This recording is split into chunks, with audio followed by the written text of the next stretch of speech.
Semoga yang nonton video ini dilancarkan rezekinya. Amin aja dulu. Puasa keberapa, Pak? Pokoknya kita mulai puasa 1 Ramadan. Ya, makasih teman-teman. Apa?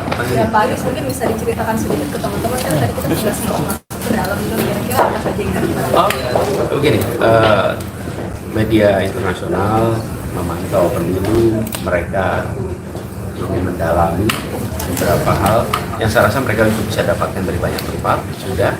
Lalu sekarang mereka ingin dengar dari calon dan saya bersedia, saya hadir.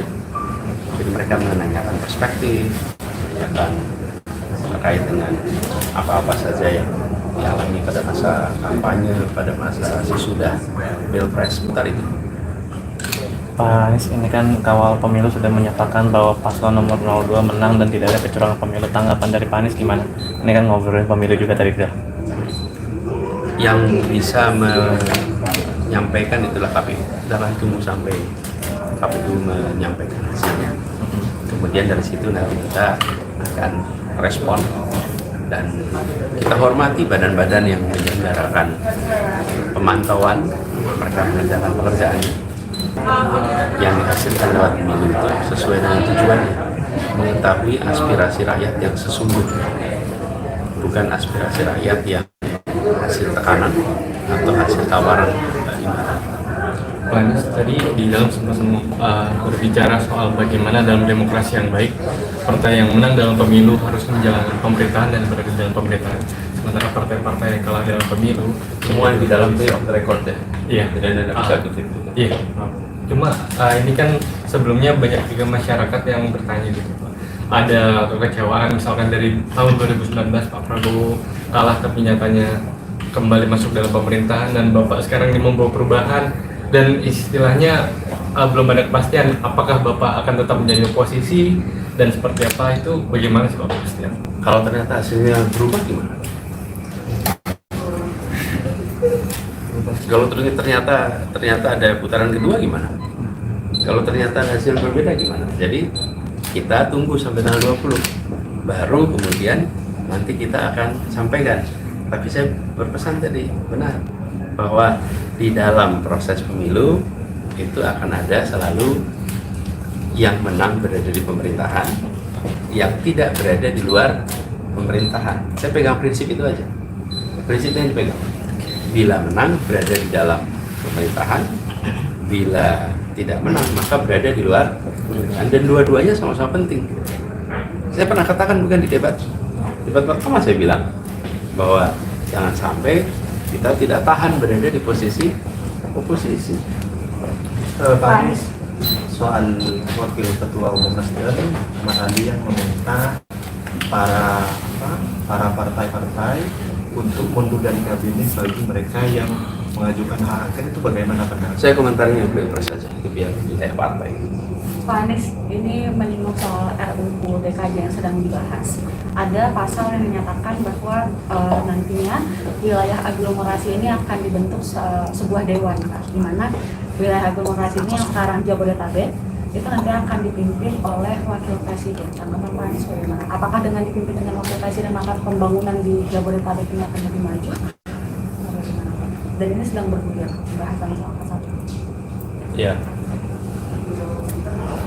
Kalau dari pengalaman kita di Jakarta, sebenarnya kerjasama antar daerah itu bisa terjadi dengan baik, dan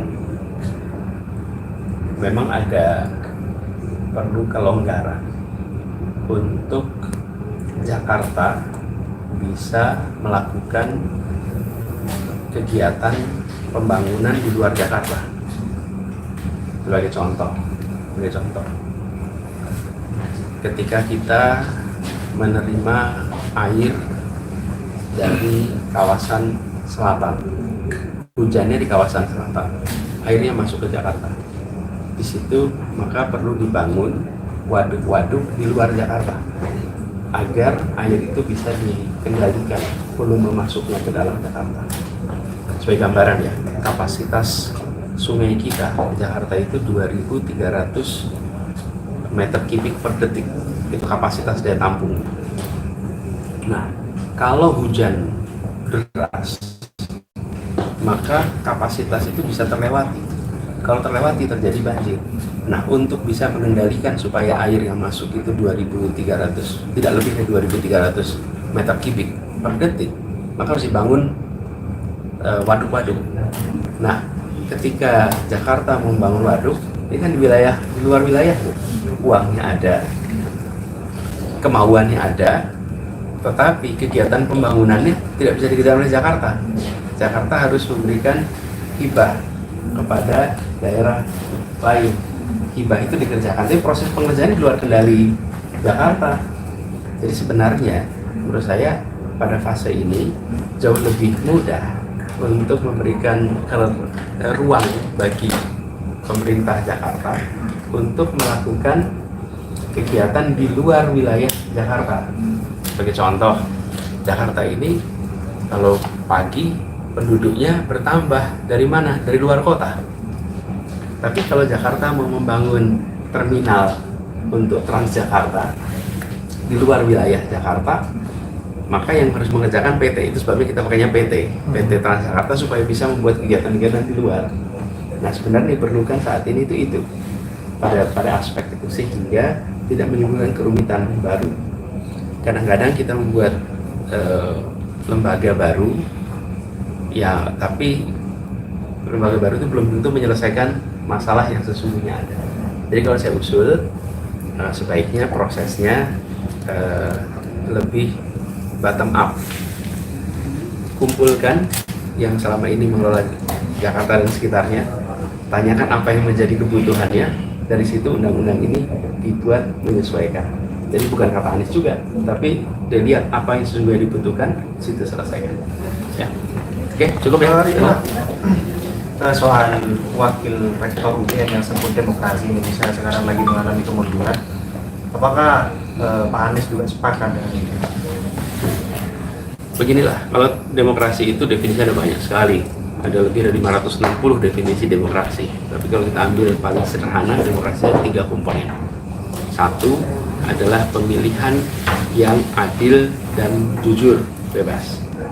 Yang kedua adalah kebebasan berbicara. Yang ketiga adalah oposisi yang diberikan ruang. Maka kalau kita lihat nih, nomor 1 tentang kebebasan berbicara. Teman-teman merasakan ya ada perubahan kebebasan berbicara beberapa tahun ini? Iya, menurun. Kekhawatiran, pemeriksaan kepada orang-orang yang mengkritik terjadi. Yang kedua tentang oposisi. Kita hampir tidak ada oposisi yang bisa hidup. Kenapa? Karena mendapatkan tekanan yang luar biasa untuk jadi oposisi. Akhirnya nggak kuat. Karena nggak kuat, akhirnya ikut di pemerintahan. Jadi sebenarnya oposisi itu dikasih ruang saja, karena dia menjadi penyeimbang baik untuk semua. Tapi kalau oposisi tekan, akhirnya nggak bisa tahan. Lalu yang ketiga adalah soal pemilu.